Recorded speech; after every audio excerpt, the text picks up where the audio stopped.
Morning. Hope everyone had a good Thanksgiving.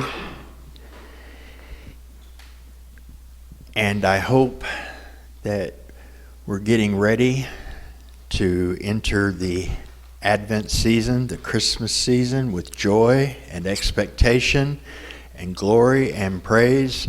But it may not be that way for everyone hearing this. It's easy for it not to be that way.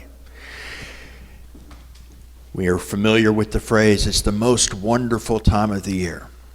But for a lot, it's the most miserable time of the year. And I was thinking about that a little this morning and how Christmas is a lot like the law. That may be a stretch. As a matter of fact, it should feel like a stretch at first because it should feel like that's exactly opposite. But the law was not the answer. Oh, he's on thin ice now. The law was a good thing that pointed to the answer and really magnified and showed us our need for an answer.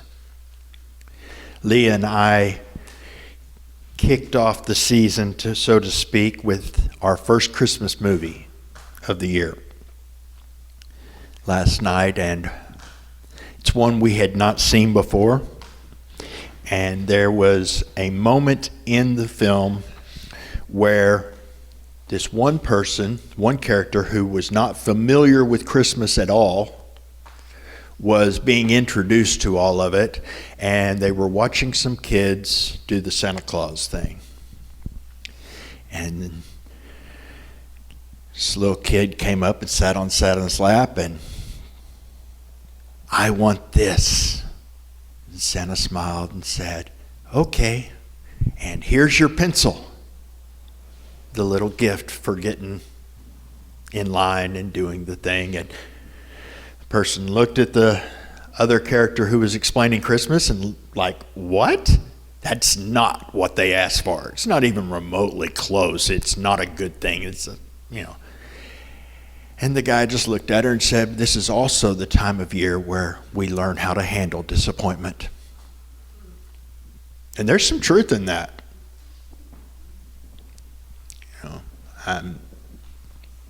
There is. Because it's a time of year when, we start looking at, well, have you been good? Have I been good enough? It's also the time of year when we start thinking about, all we need is love. If we would just love each other and be good to one another, there would be peace on earth, and there would be joy, and there would be compassion, and all of those things. And people try to be a little nicer. People try to be a little better. People try to love each other more and be compassionate. And what we see in all of that is that it doesn't last. That no matter how much in the Christmas spirit everyone gets, it fades. It disappears. And that's if you're lucky enough to get it. Sometimes all that does is point out the fact that some people just don't have it.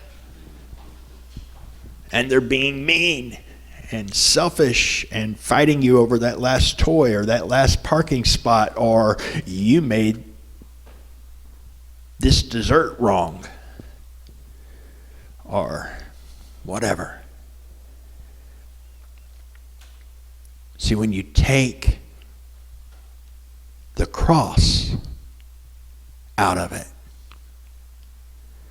Christmas just magnifies what we're supposed to be and how wonderful life and the world would be if we could live the way we're supposed to live. And then it points out the truth that none of us can do it. Not for long, not consistently, not well, not with ourselves. We start looking at our insufficiencies. I don't have enough to get what I need to get. I don't have enough to pay my bills and care for others. I don't have enough energy. I don't have enough joy. I don't have enough peace. I don't have enough whatever to get through this time of year. See, it's more than just taking Jesus out of it.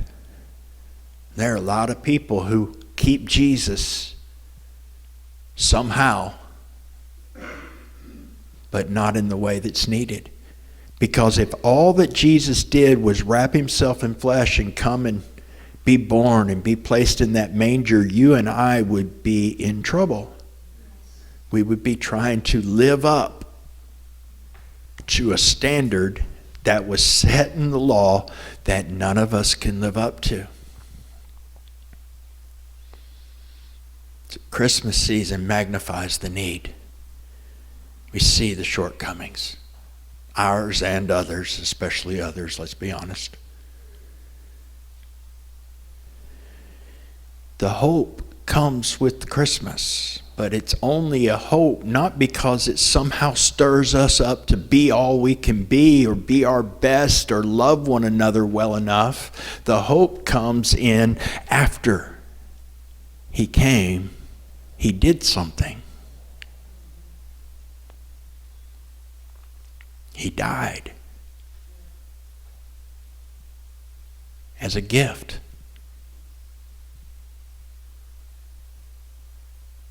For us. So that you don't have to be good enough to avoid coal.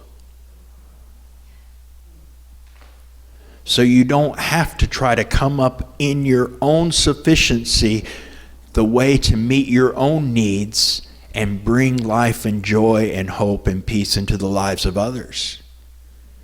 You don't have to come up with the perfect answer. You don't have to come up with the perfect gift. You don't have to wrap yourself up pretty enough to be accepted. Because he wrapped himself in flesh. And that gift was ripped open and broken. His blood was spilled. And he gave up his life. So that a bunch of broken, messed up, insufficient, disqualified, misfit toys could be restored and given life and have relationship with our Maker.